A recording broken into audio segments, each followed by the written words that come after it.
Join the Ungovernables. No filters, no apologies. This season, we're cracking open Uniswap governance. Welcome to a new episode of the Ungovernable Podcast. Hey. Welcome everybody to a new episode of the Ungovernable Podcast. Today we've got Cole Schendl, co-founder of 404 DAO. Cole leads governance across Uniswap, Optimism, Arbitrum, and somehow still finds time to grow the crypto scene in Atlanta. We are Joe and Austin of Alpha Growth, your premier DeFi operations and growth firm. Cole, thank you for being here. What else should everybody know about you? Hey guys, thanks for having me. Appreciate you guys having me on. I've been following the past couple episodes and excited to join today. Outside of that, I mean, you guys, great intro, appreciate it. But yeah, covering 404's governance activities over the past 2 years now. Been running 404 since 2022. Yeah, I guess for you guys that don't know about 404 DAO, we started in Atlanta out of blockchain Georgia Tech. A couple of students, along with myself, tried to create a place where students come together and talk about digital assets and emerging blockchain technology. That all just kind of snowballed into how can we continue to serve the local area, and 404 DAO is just a natural progression of the work that we did at blockchain Georgia Tech. So yeah, we've past 4 years been just supporting the Southeast US through events, hackathons, technical workshops. Ran our own accelerator for a summer. And then, we've gotten pretty deep into governance over the last 2 years. So that's the main gist of it, but sure, we'll get into some more good topics on this spot. So yeah, for sure. So I'm kind of curious, what got you into the crypto space and specifically governance? yeah, so I mean, during college, I worked for a boutique wealth management firm, late high school. So kind of always had that technical, or not technical, financial side to me, and came at it more from I should be taking more risk with my assets. So it was more of the financial angle than the technical angle. But I was able to see a lot of the downfalls of some of the traditional finance workings and how slow things moved at a young age. So I was like, once I was exposed to what crypto was able to do and the ability to, move money, instantaneously for, a lot lower fees than you'd see in traditional finance, it started to click there. One of the early games, actually, a lot of people don't play games in crypto these days, but it was Zed Run. It was Oh yes, the horse racing. I was like, oh, I got lucky. I basically got a horse that was good. It won its first race, and I was immediately hooked. I was like, okay, this is the dopamine that, kids my age are looking for. But yeah, that was a couple different things that kind of all clicked at around the same time. I always had a little bit of an entrepreneurial itch to myself, and so crypto was that perfect avenue of it's got the entrepreneurial side, it's got the financial side, and it's that nice mesh of also high risk, high reward. So it was just kind of a natural fit, fell into it. for sure. Just a lot of opportunities in the space, right? Just being on the edge of technology. I think where Zed Run Rev was also going on for Polygon as well. I remember that back in 2021. Yeah, the good old days, 2021 bull market. It's crazy. It's been 4 years now. I think looking back, it feels like time's fly. It feels like it's been such a long time, but also feels like it was yesterday. So maybe we'll get some of those vibes back in the next coming months with new regulation coming out. So we'll see. Yeah, I hope so. And I guess I'm kind of curious, outside of crypto, what other activities that you do? Because I feel like you do a lot, and so I feel like there's got to be a way to keep the peace and touch some grass sometimes. Yeah, love to snowboard. It's a big hobby of mine. Picked it up probably about 6 years ago. Try to get out there out west every season. So do a good bit of that. Picked up volleyball actually lately. Recently sprained my ankle, so a little bit of recovery, but that's all good. Just I think it's weird. You come out of college and you're just so accustomed to being surrounded by young people, and their social scenes are just made for you, and then you get out and it's oh, you don't have that structure anymore. So it's you then kind of have to come out of your shell and find the local community stuff to do. And I guess with also running 404 DAO, it was something that was we kind of built that audience and community. So it was something that always just was there. But outside of that, definitely important to, touch grass and get some sunlight. You bring up a really solid point, which I think it's almost taboo to where people don't really talk about it. But after college, it's so much more difficult to meet people that have similar mindsets and values outside of, there's religious organizations you can join, but typically it's like you go to the bars, you go out and get a beer and you hope to meet people.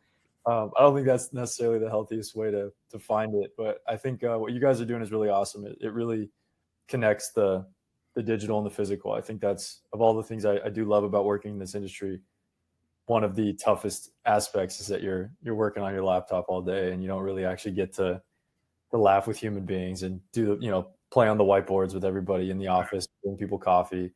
And Austin has actually been experimenting a little bit with the in-person stuff in Austin. If you want to that for a second. Yeah, I mean, Cole, you inspired me. I know you're giving me some advice during GovSwap and really appreciate it. So I had the first hosted event. I think it was about 2 or 3 weeks ago, and then now at the end of this month, we're going to be hosting another event sponsored by Sui and then Alpha Growth as well. So we had about 55 people show up and hoping to expand past that. That's awesome. I mean, the Austin community, it's a great community. So I feel like, you got ATX DAO, you got some existing players, but I feel like they're always so welcoming to embrace any new, crypto ecosystem community events. So that's awesome. Yeah. Congrats. They've been great. Oh, thank you. I appreciate it. I think the hardest thing is just getting going, right? I mean, it's like you have the idea, you want to like build that community, and it's like at first it's a little intimidating, but then you kind of get the first, few out of the way, and then it just kind of starts to roll. So that's how I envision like the first event going, is like me and like 5 other people at one table. I was like, okay, if I have that, I'll count that as a success. So yeah, a couple beers, couple pizzas, you'll be all right. Yeah. You should cost for the first couple. Yeah. Well, I feel like now they have Luma and everything else to make the lift so much easier, marketing to get out in front of people so much easier. Definitely. I think the connected to integrated events where it's like naturally just has the onboarding flow for future events. Luma's great about that. And they just added the like token NFT gate, I believe. It was like the one thing they were missing the past couple of years, and now they've added that. So it was a good ad for them. Yeah, they're like, connect your wallet. And I'm like, why do I need to connect my wallet? Getting rugged over here. That's the future, man. The future of everything is just connect your wallet. You're not even think about it. Okay, Cole, back to 404 DAO. Day one, do you remember the aha moment when you realized, oh, this isn't just a student club, but there's something here and we can make real world impact with our governance power? Yeah, it's tough to say if there was like a certain moment in time that it all clicked. I think, it's funny. A majority of 404 DAO's events have happened during the bear market. Funny story is like we through our first conference in 2022, we'd put like 4 or 5 months into, making it a successful event. We had a decent amount of people show up. We ran a hackathon in conjunction with it. And the next day, FTX imploded. So it was like the weekend of our conference, we got through it all. And then Monday morning, FTX goes under. The whole industry basically blows up. But that's besides the point. That was just, classic crypto, ecosystem imploding. But I'd say when we were throwing like blockchain Georgia Tech, like weekly events, we had pretty good traction. And I think part of it, yes, was due to like market at the time was doing very well. People were curious. But honestly, there's been a couple instances where young people, specifically freshmen, have, gotten exposed to the technology through something that we've hosted. And now they've like continued on their journey. And are working in the industry full time now. And I think that's really powerful when you see someone grow through the ranks of, they came in maybe freshman year, didn't really know what crypto was. They, participated in a hackathon, did your, intro to blockchain class, and then they've then gotten their own motivation and their own inspiration from either something that we taught or something they've learned on their own to go on and to keep contributing to the ecosystem. And I think that's probably the most fulfilling thing you can do, just from like having a community of people that kind of build and feed off of each other. So it's hard to say like one example here and there, but like there's been a couple of those where it's just like, those are the feel good moments with anything, so. I want to go back to something you just brushed on, which was the intro to blockchain class. And one thing I find really fun about this industry is that there is no textbook yet. There's no like, this is DeFi. This is the roadmap that you're supposed to do when you launch a token or when you run a DeFi protocol. Even when, I don't know about you guys, but when I was in school, there was no intro to blockchain class. There was zero, zilch. And I remember, I think my like cryptographer professor, I think he like knew what it was, but we didn't learn anything about this idea of a blockchain or let alone DeFi. Do you know if at Georgia Tech in particular, if they've expanded into, you can study it as a major? Is it a concentration? Are there more than just one? Is there more than just a 101 class? Yeah. So when we were there, it's funny. We started the club, I was a senior. So it's like kind of a random thing to do when you're senior. Most people have like secured their consulting job, they're checked out. And like, we were trying to start a club from scratch, on our way out, which was not normal to see. There was one class for business students, but it was a master's level. And we were able to open it up to undergrads. So a couple of my friends and myself, we took the class, but it was also fintech. It was fintech and blockchain. So it was like half of it, we were learning about like Plaid and some of these new like fintech players. And the other half was like touching into like the exchanges, some of the blockchains. And then at the very end, it was DeFi. That's on the business side. On the technical side, we do have a very well-known cryptographer. His name's Vlad. I'm forgetting his last name, but he taught an intro to blockchain and cryptography class. But he's more on like the deep cryptography side. You really need someone that can like marry the crypto side with the cryptography and like be that like professor that owns the like general crypto scene. And we didn't really have any professors at the time that owned that. And those were the only two main classes that we had, which was unfortunate just because like Georgia Tech is very high, like technical school, and they push a lot of students into like SWE roles.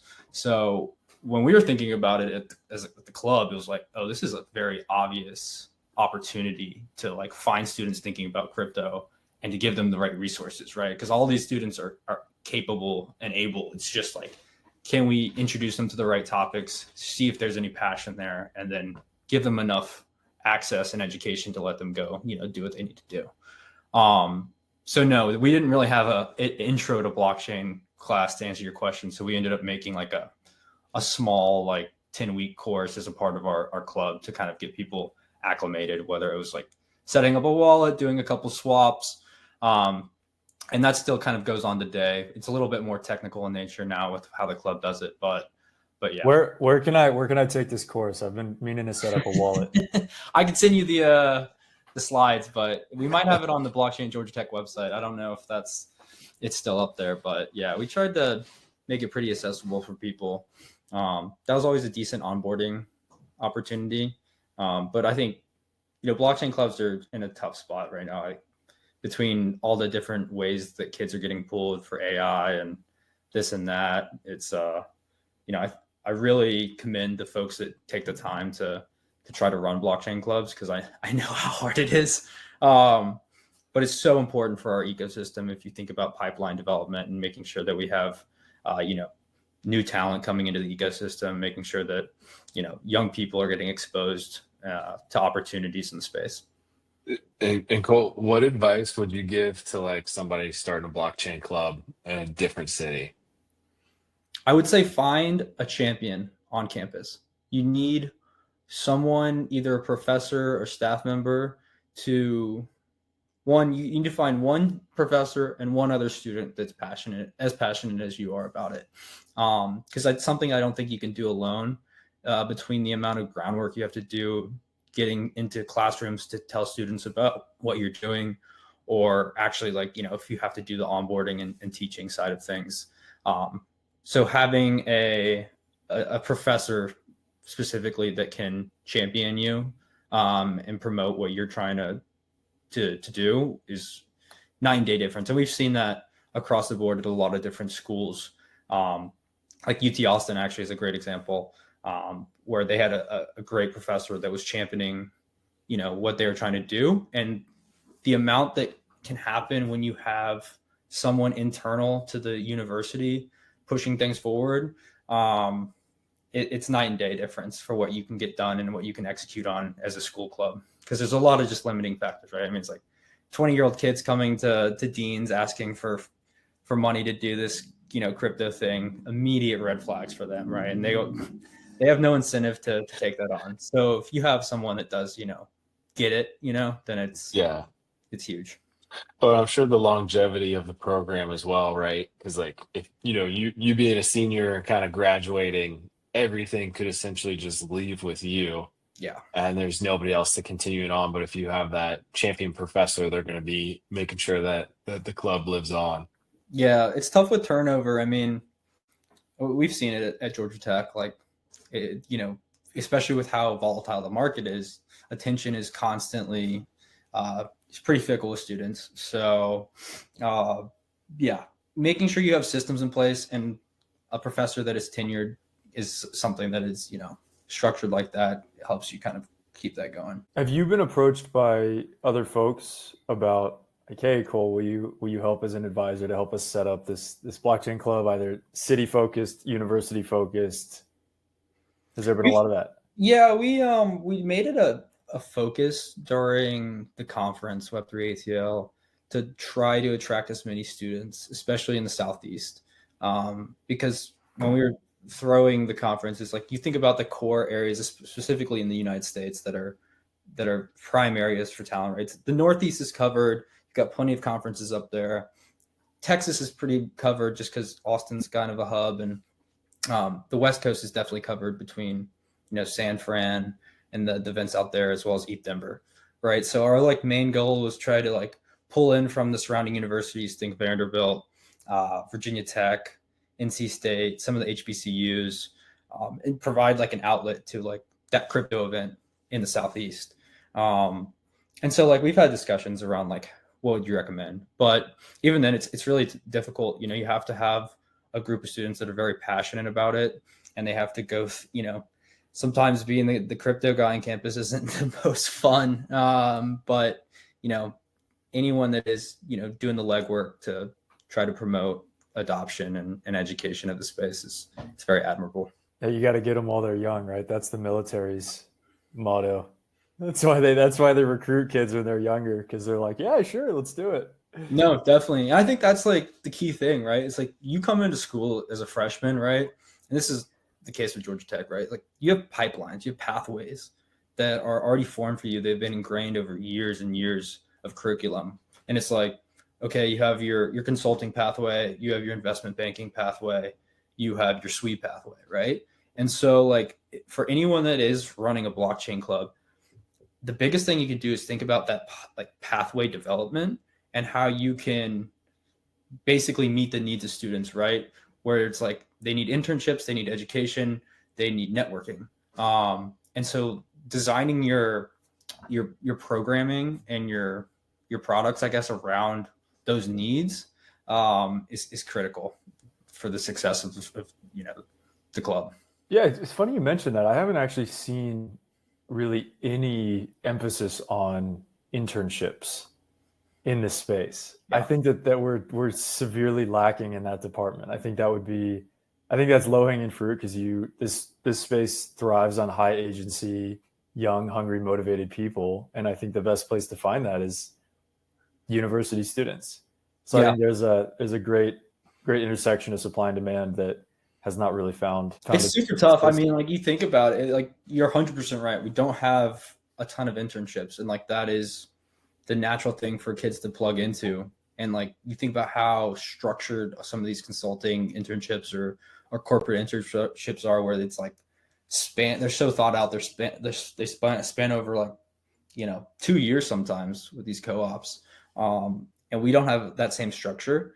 And obviously it's very difficult with the amount of hiring freezes and layoffs that we already go through. It's a little bit, I think as the space matures, we'll get to a better space with that, but it's definitely something that we should start to think about a little bit more in the space. And I think it's actually relevant to Uniswap. I think the delegation programs that A16Z's done are a great example of that kind of pipeline development, where it's like you have blockchain clubs like, Berkeley, Penn, bunch of others, that get exposure into governance through these programs that wouldn't otherwise exist, without them. So that's I think a good example of one, and we need more of those kind of programs. Completely agree. You emphasized process earlier, and I think this space lacks a lot of process. With DAOs in general, especially like Uniswap, who are one of the most mature DAOs, do you think we're ever going to see formalized constitutions and governance structures that are just like status quo off the shelf? You mean like just kind of like straightforward constitutional documents and like operating like this is kind of the focus of the DAO and this is what it's gonna do? Or you think, can you guys clarify a little more? Yeah, I mean, fairly open-ended question, but I always look at DAOs like countries, right? Yeah. They're essentially just governments for instead of land and people, they're governing smart contracts and token holders. And so in terms of like a constitution, when you just approach the Uniswap DAO, you can read on the forums some different things and some like, oh, here's how you should put a proposal up, and that's awesome and that's very helpful. But there isn't a constitution. There aren't First Amendment and Second Amendment token holder rights. There's nothing like that where it's this is law and we're going to follow this, and this is how the standard operating procedure of a specific DAO governance structure is set up. Yeah, I think generally constitutions are good documents to have for DAOs, just because they kind of align stakeholders on a general set of principles that we'd like to follow. And there are some social contracts around like code of conduct and things like that. So I think it's good to have those general structures. I do have seen at least that a lot of those, when they need to be enforced, are not really ever like strictly enforced. So it's like more of like a social contract. I do think it's interesting, especially with Uniswap, right? It was like, imagine if we had a constitution for Uniswap DAO over the past couple of years, and then we introduced Unichain, right? It probably wouldn't, you probably need two different constitutions, right? So it's like, I think in this evolving world where we're going to get a little bit more regulatory clarity, you'll have maybe like mandates, more clearly defined mandates for different working groups and different like operating units within DAOs. That's where I think maybe those kind of constitutional bylaw pieces will come into play more. But more, I think still having a general constitution with a social understanding of how folks should be operating within each DAO is good to have. So you've been a pretty big proponent, I think, correct me if I'm wrong, but I think you've been fairly in support of working groups and delegate participation in general. Is that, first of all, is that fair to say that you've been generally in support of those things? Yeah, I think so. I think broadly speaking, I think we support the establishment of working groups on different initiatives and delegate, incentives and things like that. Is there a gold standard in your mind of working group structure, DAO structure that you've seen in all the different DAOs, or maybe outside of the ones that you work with, where you say this is the golden child example of how a DAO should be structured in its most efficient form? I don't think so, because each DAO has its own set of problems that it has to deal with, and so different structures will work for different DAOs. Case in being, like, you have something like an Arbitrum or an Optimism, right, where they're managing an entire chain, an entire ecosystem. It's not really apples to apples as like a DeFi protocol. Obviously, now we're starting to see these things start to launch certain chains. And that's going to actually, I feel like, take a little bit of rethinking and retooling from maybe some of the foundation sides that are having to rethink their strategy, going from strictly a DeFi protocol to now we have to build out this entire ecosystem of protocols and really cultivate an environment where different apps are playing into each other and fostering a more collaborative environment rather than it's like one North Star metric of like for Uniswap, it's like, you know, volume and TVL, right? I definitely want to pull that thread at some point today in terms of how that's all looking in your mind. But we can come back to that when we maybe talk a little bit about Unichain, UniV4, and Uniswap Unleashed. But just to stay on the delegate and the working group conversation, with the regulatory environment, it's shifting. Obviously, it seems like it's shifting every 15 minutes now. But do you see the role of delegates changing as the regulatory environment ebbs and flows in favor or against on-chain activities? Definitely. I think in a good way. I think, to be honest, like delegates are probably in for a wake-up call in the next couple of months. I think a lot of this may be controversial, maybe not. Bring it on. I think we've had like a little bit of a proxy system going on for the last couple of years. You know, a lot of larger investors haven't really known where they can get involved in governance. A lot of labs teams, you know, don't even engage with, you know, the DAOs and such. So I think with regulatory clarity, it'll be much clearer, you know, guidelines of like what is allowed, what you can do, how you can structure things. Obviously still some experimental items with like Duna and things like that, but we're getting to a place where teams have a green light, or not a red light, I guess, per se, of like where they can start to get involved. I mean, I think we saw like Compound, their labs team might have mentioned something yesterday about setting up a foundation or something along those lines. So whether it's deeper involvement from the dev companies or, you know, foundations having more of a stance in governance, I think that's all beneficial, really. I think having a more like respective, like the current ecosystem, when you don't have all the stakeholders constantly contributing and actually voting, is not really representative of what the actual ecosystem looks like, right? Like if we can get to a place where there's all the different stakeholders are always involved in each discussion or vote, or the major ones, and they don't have to be concerned about the regulatory overhang of those decisions, we get to a better, more representative governance system, and one that should be more aligned with the token holders, right? Because they all have a vested interest to see it succeed.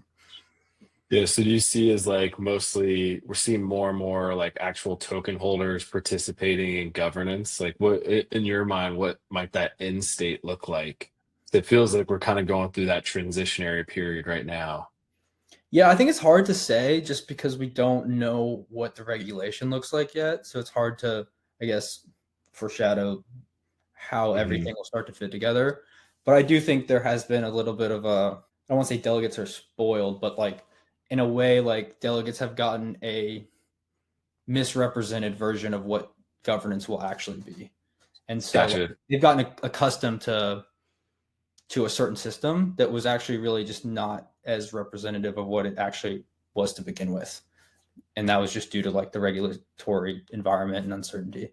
So we were actually just moving in a more natural direction towards actual representation and how things Yeah. I guess to go to the delegate incentive program, do you feel like any behavior has changed since that program kicked off? I think so. I mean, looking at some of the other programs, like it's very evident that you know whatever the incentive is, like delegates will naturally kind of form to what those responsibilities are. So I think that's we're in the, I think Arbitrum's program has been running for at least a year. Uniswap's, I forget the total length, but those are the two like I think major ones right now. Optimism does like a retroactive based off of a couple different metrics, but I think those will continue to change, and it's nice because there are different like experiments running at the same time. So there's been some good learnings from some of those. I mean, at the end of the day, like Uniswap's main focus was quorum. I think having to secure governance and protect against governance attack is the number one concern there. So It's tough to say what delegate incentives will look like in the next, 6 to 12 months. I think the current system for Uniswap's working decently well. I don't have any huge criticisms at the moment. Do you think that paid governance in general is sustainable long term? Depends. In what ways is it unsustainable? I think there's definitely like a little bit of bloat with delegate incentives, like depending on like the sizing. I think having more direct budgets that would inform delegate incentives is a better approach than just like earmarking some arbitrary number for the amount of delegates and another also just like arbitrary number for like how much they get paid. I think having you need to think about what we need to like focus on, and like securing the protocol is number one with any of these things, right? So like voting, you obviously want to encourage collaboration between delegates, make sure people are actually discussing these things at length and they're reviewing them at length and not just voting to vote. So informed decision making. On that note, what do you think about? I completely agree with you that it's good that delegates discuss things. Do you think that most of those discussions should be happening in public, in like public or semi-public, all delegate chats, or I mean, in the reality, it's all going to happen in DMs, but do you agree with that approach? Is that just the reality? It should happen in the forums, or that it shouldn't happen in the forums? I think it should happen in the forums mainly. I think that's good practice, obviously, and it actually happens a lot of times in Telegram chats or on calls. I think at least giving any delegate and stakeholder the space to share their opinion is really important, right? Like you cannot have a closed off governance process for a decentralized open, protocol. So I think it's important to at least have some sort of open governance forum. Yeah, that's fair. I want to pivot into more of like the Uniswap side of things. I think one thing that a lot of people are excited about is Uniswap Unleashed, especially with the incentives coming out hopefully soon. I guess what excites you, Cole, the most about Uniswap Unleashed? I think there's a lot to be excited about. I think, there's a lot to unpack there. I mean, there's obviously the like V4, Unichain, some of the incentives that are moving over there, as well as like obviously the funding for the foundation. I think, quick note on that, I think the foundation's done a really good job over the last couple of years of navigating a very complex environment and communicating to all, a lot of relevant stakeholders the best they can to make sure everyone's on the same page and understands kind of the circumstances that we're operating under. I think the Unichain stuff's super exciting. I know there's the UVN, not everything's been released with how the validator will work, but there is a mechanism there to return value to the DAO and unique stakeholders, which, at the current moment, that's the first iteration of value return. So that's always great to see. I think it's going to be cool to see how there's a core contributors funding amount within the funding proposal. So seeing how we can enable like different development teams to build and expand on top of V4 and hooks. Curious to see how that kind of develops, but I think there's a lot of promise there. There's been a couple different like research firms that have started contributing in the forums and I think are good candidates for the core contributor role. So having more just dev teams contributing will be exciting. I think in terms of like grant strategy, the foundation's done a great job of having very cohesive strategy that like plugs into their core objectives, specifically in their developer pipeline, developer funnel, thinking about the Infinite Hackathon, some of the stuff with Atrium Academy.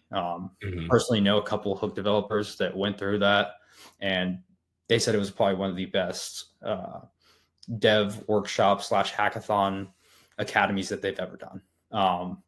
And so hearing that was great to hear. And I just think the approach that Uniswap, Unichain, and the foundation is taking with respect to trying to increase developer mindshare rather than maximizing the short-term return. I think it's huge that we're thinking more of like long-term on how we can continue to try to win the race of bringing everyone under the Uniswap umbrella rather than pinching pennies for, a couple bucks over the next like 12 months. Yeah, there's definitely a shift, right, from the mentality of going from like a DEX to now you're more of like an infrastructure product. Kind of like, okay, you're developing the app store for apps, right? So you got to make sure your apps are successful. That way you have people wanting to get the iPhone to then wanting to download your apps. That's an interesting balance. I wonder, it'll be interesting to see how, see if there'll be any other like DEXs that don't tap into V4 that deploy on Unichain. It'd be interesting to see, but like there's always that dilemma, right, with like Apple and their app store and how, they squeeze out different folks, or Amazon and how they launch the most successful products under their own like Amazon Basics. There's that balance of like what is allowed, what's not, and it'll be curious, I think, to see how different competitors in Uniswap's view will try to, see if they actually go to Unichain and try to, acquire users there, or if they'll just steer clear. I don't envision Uniswap being very predatory the same way that an Apple and an Amazon would. I think in the spirit of decentralization and just, I guess, very, very dev friendly. It's to your point about the hook builders comments about that. That was just fantastic to hear. That really is. And I think, I like the iPhone analogy. Sure, Austin. I think there's a lot that can be drawn to what's going on here, and I think there's I agree with that. Definitely, like, can't see Uniswap being more of like the predatory. Web 2 versus Web 3, right? No. Check. What's your biggest? Obviously, there's a lot of good things, and it's always nice to pat on backs and be excited about stuff. What's your biggest worry with respect to Unichain or just Uniswap in general? V4, Unichain, Uniswap Unleashed. What are some of your biggest concerns? The delegate in me says making sure we can get, navigate the regulatory environment with kind of the complexities of legal entity, fee switch, and ensuring that there is like a path for value accrual. And there obviously is just still uncertainty there.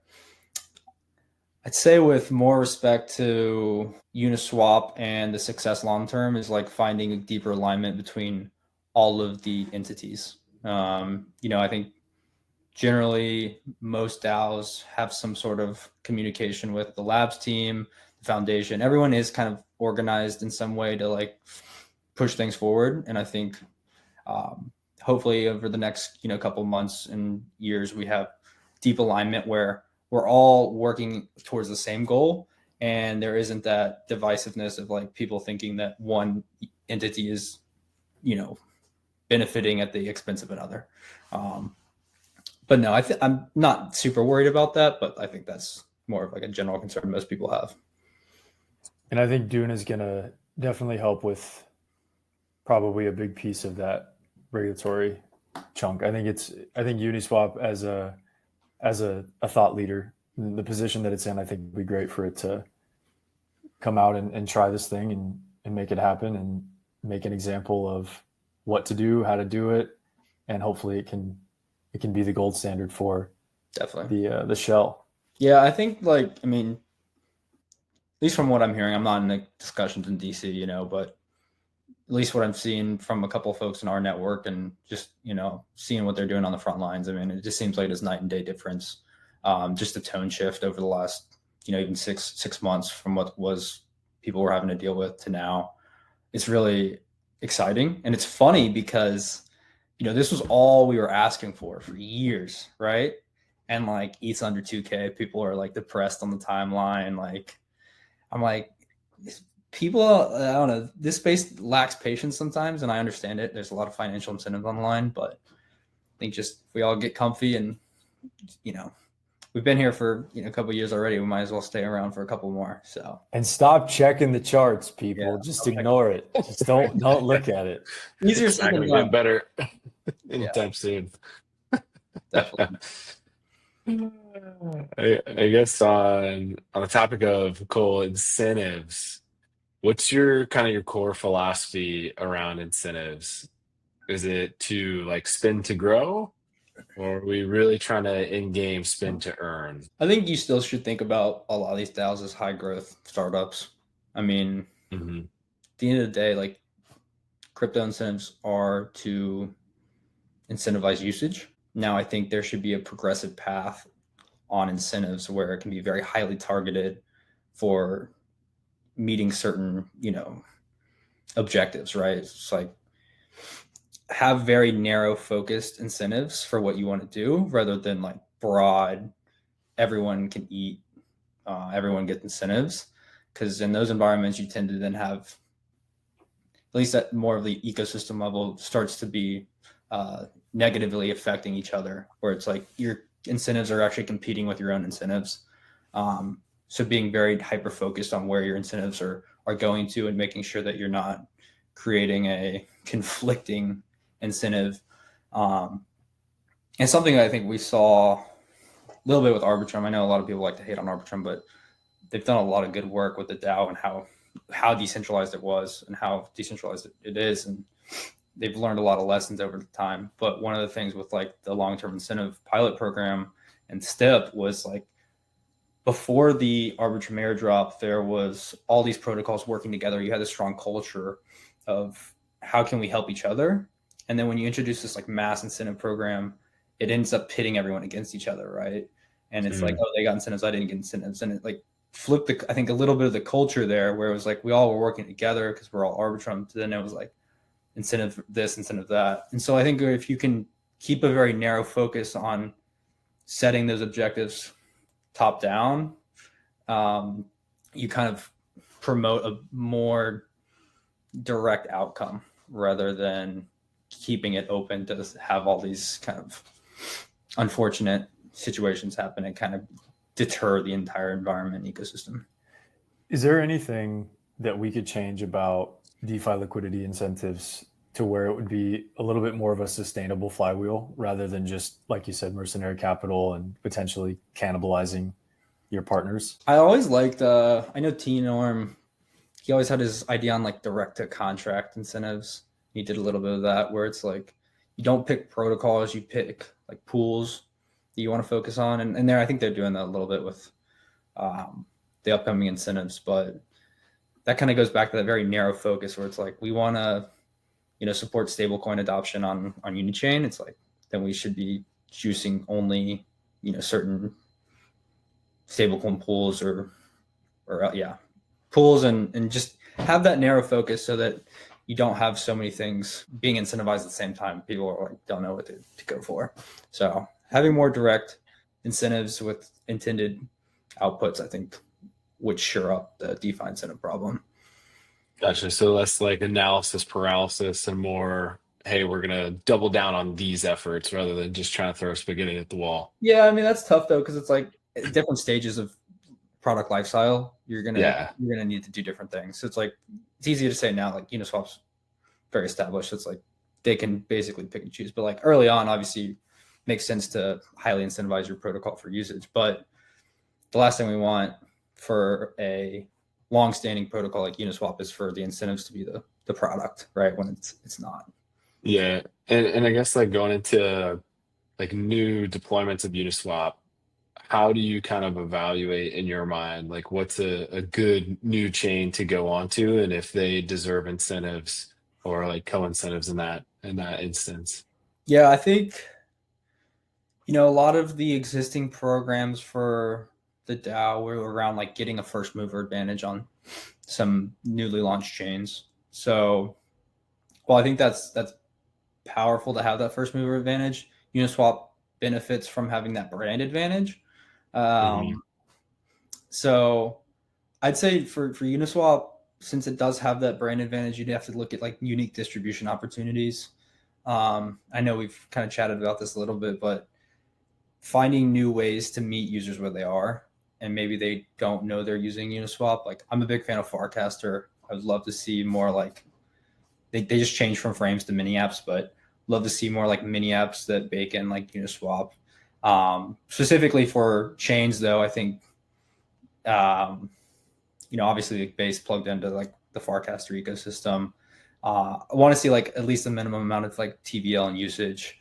Don't want it to be like vaporware chain that's kind of just surviving off of its. And maybe more relevant than V3 deployments moving forward, it would be more so which V4 hook projects should qualify for incentives, because we've already seen this cold start problem where each V4 hook is essentially a standalone DeFi protocol that has this cold start liquidity bootstrapping issue. And so should every single V4 project that spits out anything be eligible for incentives? Probably not, right? So how can we qualify some of these teams? That's fair. I think, a lot of times it comes down to people. I mean, it's like, why would you invest in a product? A lot of times it's who are the developers, who's the team behind it, right? And if like you think about hook developers in the same way that you're going to think about early stage capital, it's going to be people that can adapt to constantly changing environments, that can take in, you roll with the punches, right? You don't want someone that's going to quit after they have kind of first. Are you insinuating that we should have a Uniswap V4 ecosystem fund that invests in the top hook projects? I think that's a great idea. I'd love to see something along those lines where the DAO is investing directly in the success of different hook developers. I think that makes a lot of sense. I know that's kind of controversial on how the DAO should be spending money, if they should be. It's not spending, it's investing. Yeah, you have upside in that, right? Trying to find the next unicorn on Uniswap. Definitely. But no, I think there's something to say about, attracting developer mindshare, right? And making it more beneficial to deploy a hook versus your own, AMM. And so like providing different parts of the developer pipeline, the developer lifecycle, that makes it more attractive to bring people into the Uniswap ecosystem, are always something that we'll take into consideration. Yeah. And to maybe touch on like the treasury spin too. I know there's been a lot of discussions going around there. What in your mind do you feel like should be done with the Uniswap treasury and how it might be utilized? And what are some of those particular goals? Set me up here. I don't have any like very strong opinions on the treasury, to be honest with you. I think it's important for the DAO to have stability, especially with such a volatile token, having some sort of, coverage to fund a couple years of operations based on a sound budget, makes a lot of, sense. But I don't think that should just turn into like needlessly converting uni to dollars, right? Just to do that. I haven't made up my mind on like a stability fund. I think, you have some folks that would like to see a nice fund of USDC come in to buy up, and that would be, similar to a buyback program, right? But I think we've seen with like buyback programs, and there's a good amount of research on that it doesn't make sense to just buy back needlessly just to buy back. I'd actually love to see DAOs in general, as well as just more teams, implement like a structured approach where it's like, okay, we're going to buy back between like a certain range. We're not going to tell you when. We're not going to get front run. And we're also not just going to like programmatically buy every day. Like there's a reason that, we've had 100 and something years of corporate equities create a structure where it's like they can issue and buy back at different times, and they announce it after the fact, right?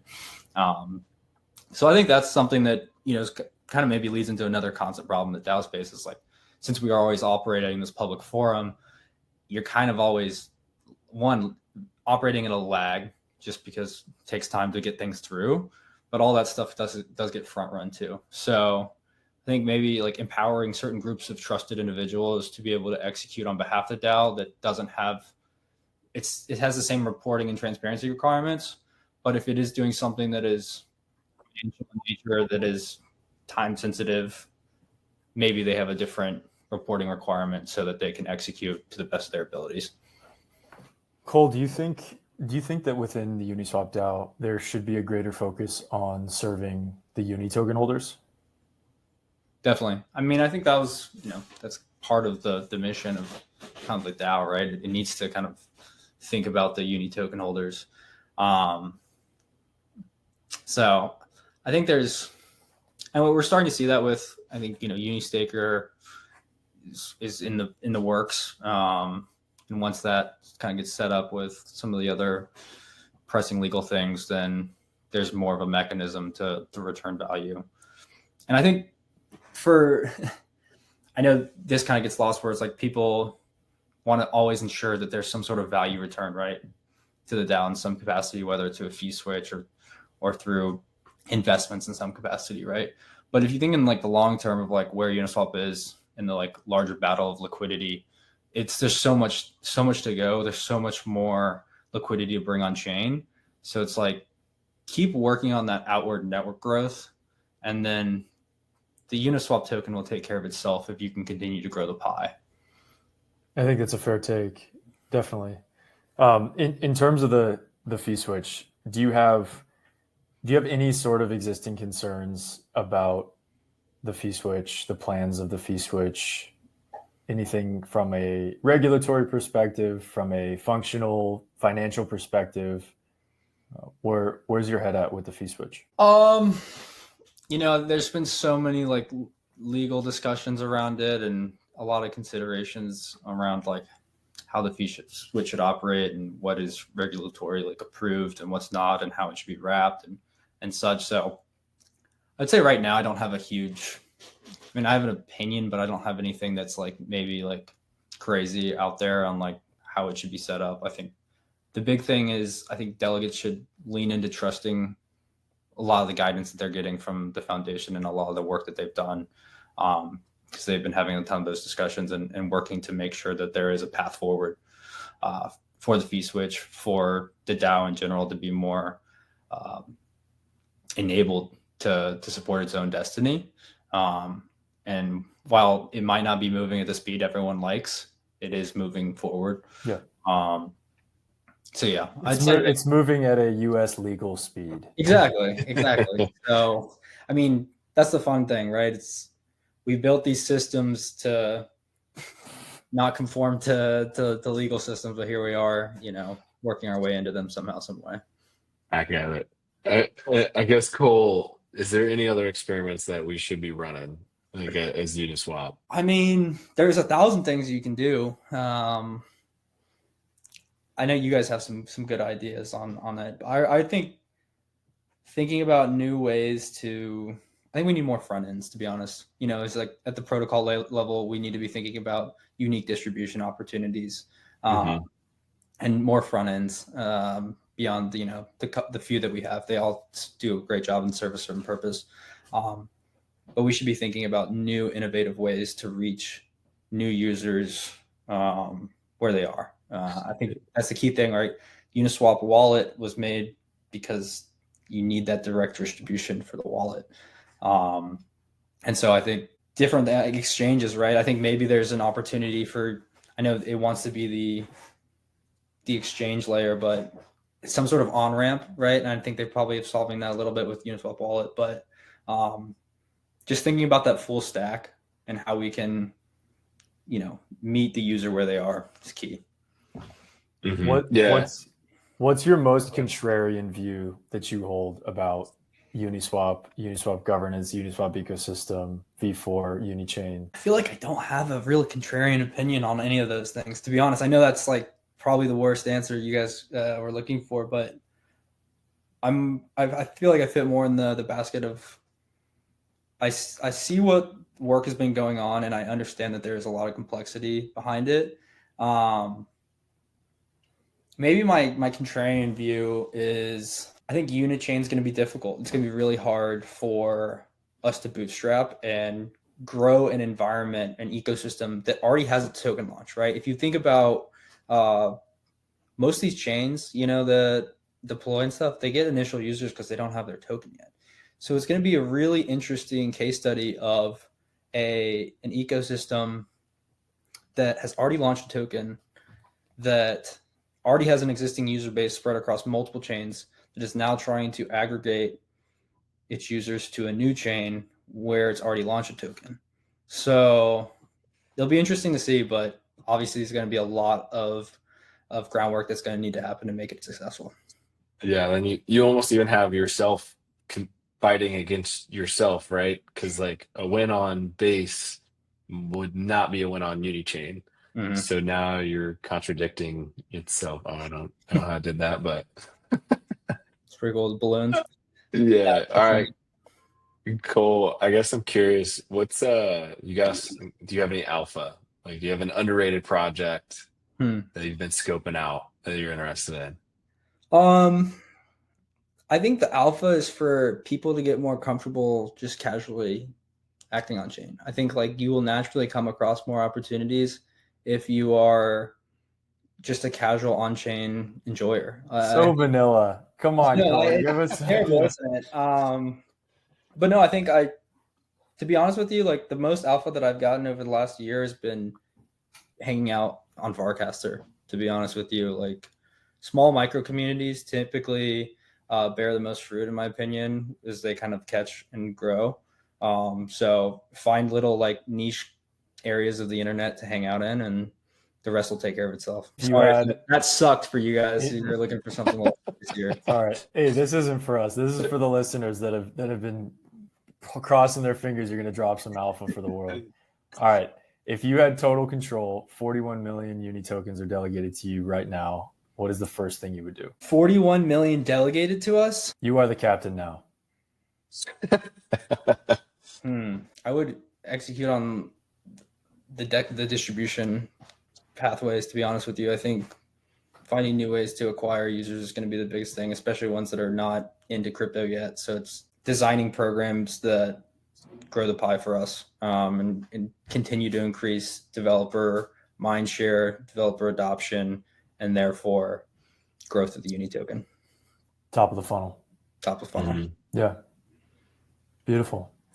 Well, Cole, we really appreciate you, dude. We'll wrap there. That concludes another episode of the Ungovernable Podcast. Thanks for all your insights. Seriously, Cole. Fun chatting, dude. Great time. Appreciate you guys having me. For our listeners, do not forget to subscribe. Spotify, YouTube. We are dropping new episodes every week. And we are Joe and Austin from Alpha Growth. Thanks for joining us, guys. This was the Ungovernable Podcast by Alpha Growth. Watch all our episodes on YouTube or Spotify or weekly live on X.